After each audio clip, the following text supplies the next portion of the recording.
I want to talk about self-care. I want to talk about why it's important and why sometimes people try to use it as a band-aid to try to solve much bigger problems. About a year or even 2 years before I quit my job, I realized that something was very wrong. I was riddled with anxiety day in and day out. I was going to work and putting on a brave face and then coming home and just being like a shell of my normal self. Like at work, I was able to still pretend like everything was normal because I understood my role. And so I was basically play acting that role like an actor, just minus all the fame and fortune. But yeah, it got to the point where basically my family just had to put up with the worst parts of me because I had given the best parts of me to work. I had already started thinking about quitting my job. I had started thinking about it long before I actually did it because I was so terrified that I was making the wrong decision. I knew that there was a big chance that I would never earn that amount of money again. I knew that if I did have to go back to the corporate world at some point in the future, I'd have to basically start from the bottom. I knew it'd be hard to separate my sense of self-worth from the job title. And lots of other similar things kept me in that job way longer than it should have. But, hindsight is a wonderful thing. I was so terrified of making the wrong decision that I wanted to be absolutely sure that there was nothing else influencing this decision. I wanted to make sure that there was nothing else physically or mentally going on that I was misinterpreting as me hating my job and needing to quit my job. Like, you hear these stories of people who feel like the world is ending and everything is terrible, and oh, it turns out that they just had a magnesium deficiency. And once they started supplementing magnesium, like everything evened out and everything was fine. I was terrified that that was going to be me, that there was something else going on, that I was missing something, and that I was wrong about the job being the problem. So for about a year, I went on this very deliberate self-care journey. I did everything. I changed up my diet. I made sure that I got regular exercise that wasn't too intense, so it didn't add more stress to my body.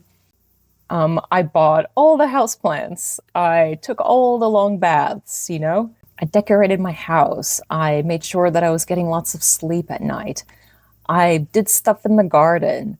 I redecorated my home office to make sure that it was warm and welcoming and just a nice place to be when I was working from home.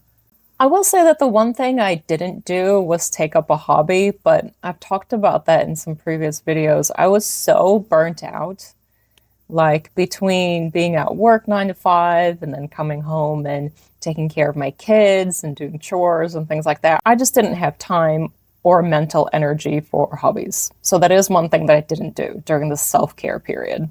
Anyway, so I did all that for about a year.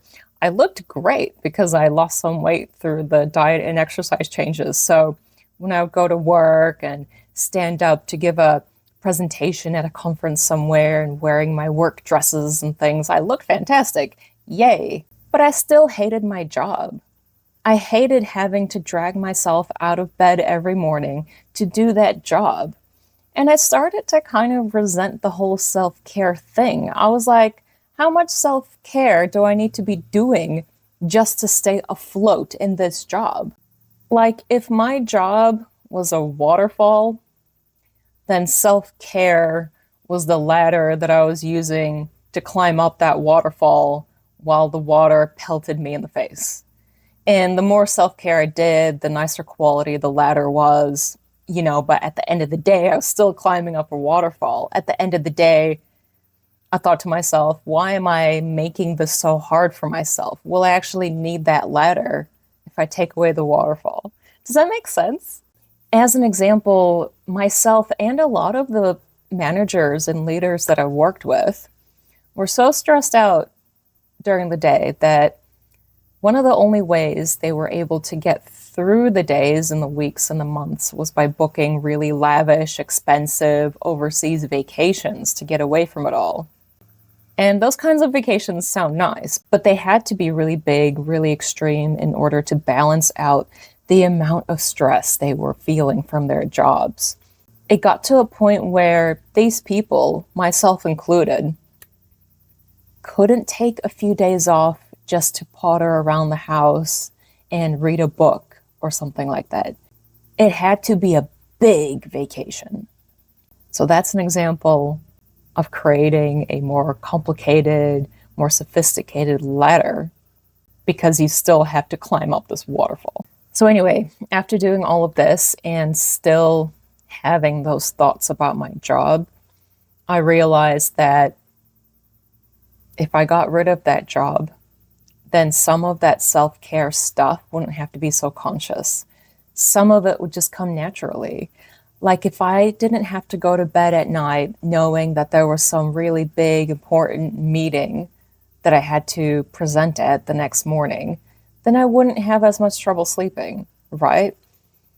Or like if I wasn't so stressed out about this drama and that drama happening at work, then I wouldn't need to binge eat a whole bunch of chocolate and my health would improve. So self-care is important. Of course it is. But I find that if you're at a place where you need to put in a whole bunch of conscious effort into all these different self-care methods, then it might be a sign that there's something else that needs to change. There might be something there that self-care can't solve. I wonder what you think about this. Let me know in the comments.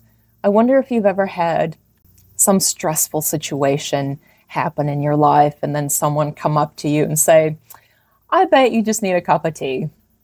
And I wonder what your reaction might have been to that. Thanks for spending time with me. I'll see you next time.